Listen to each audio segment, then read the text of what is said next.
भगवान करे हमारे घर में हमेशा दिवाली बनी रहे, हमारे घर में हमेशा प्रेम और मिठास बना हुआ रहे, हमारे घर में हमेशा आनंद माधुर्य बना रहे। अरे मेरे भाई, रावण ने मरते मरते राम से कहा था कि राम, मेरे मरने के बाद किसी कोने में बैठकर सोचना, शक्ति मेरे पास ज्यादा थी। अरे मेरी तो पूरी लंका सोने की, तेरे तो अयोध्या में तेरा सिंहासन भी सोने का ना होगा। महादेव मेरी मुट्ठी में, शनि मेरे काख में, नवग्रह मेरे पांव के नीचे और यमराज मेरे कहे पे चलने वाला। पर राम अपने राजमहल में पहुंचो ना अयोध्या, तो वहां पर जाकर सोचना कि आखिर ऐसा क्या हुआ कि युद्ध में तुम जीते और मैं हार रहा हूं, तुम जीत रहे हो मैं मर रहा हूं। मरते मरते रावण ने राज खोलते हुए कहा कि हे राम, मेरे मरने के बाद एक बात अपने कोने में बैठकर सोचना, युद्ध में तुम क्यों जीते और मैं क्यों हारा। तुम शक्तिशाली थे इसलिए नहीं जीते राम, शक्ति मेरे पास है। तुम भक्ति करते हैं भगवान की, अरे महादेव की जो मैंने भक्ति की है दुनिया में किसने की होगी। पर राम तुम इसलिए जीत गए, राम तुम इसलिए जीत गए।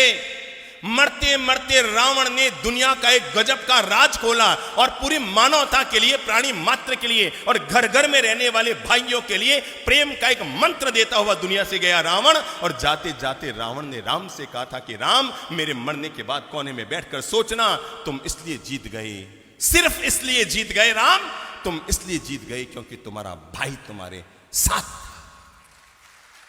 बस तुम इसलिए जीत गए क्योंकि तुम्हारा भाई तुम्हारे साथ था। और राम, मैं इसलिए हार गया क्योंकि मेरा भाई किसके साथ, तेरे साथ था।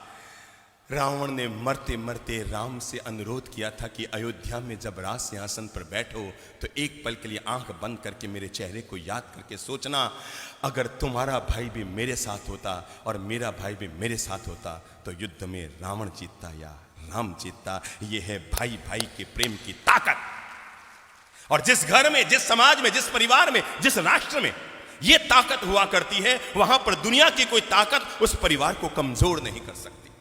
जिसके भीतर एकता की ताकत होती है, प्रेम की ताकत होती है, आपस में हिलमिल जुलकर रहने की ताकत होती है, मानकर चलना। अंकों में हुई लड़ाई, 9 ने 8 को मारा, 8 ने 7 को मारा, 7 ने 6 को मारा, 6 ने 5 को मारा, 5 ने 4 को मारा, 4 ने 3 को मारा, 3 ने 2 को मारा, 2 ने 1 को मारा। पर एक ने अपने विवेक का उपयोग किया, 9 भी धराशायी हो गया था, 8 भी गिर गया, 7 भी गिर गया, 6 5 4 2 3 सब गिर गए। पर एक ने झट से जीरो के पास जाकर उसे गले लगाया और गले लगाकर कहा, ले भाई, हम दोनों एक होते हैं, फिर देखो हमारी ताकत क्या होती है। 9 9 रह गया, 8 8 रह गया, 7 7 रह गया, 6 6 रह गया, 5 5 रह गया, 4 4 रह गए, 3 3 रह गया, 2 2 रह गया। पर एक और जीरो जब गले लगे तो क्या हो गए, 10 हो गए। ये है आपस में गले लगने की ताकत।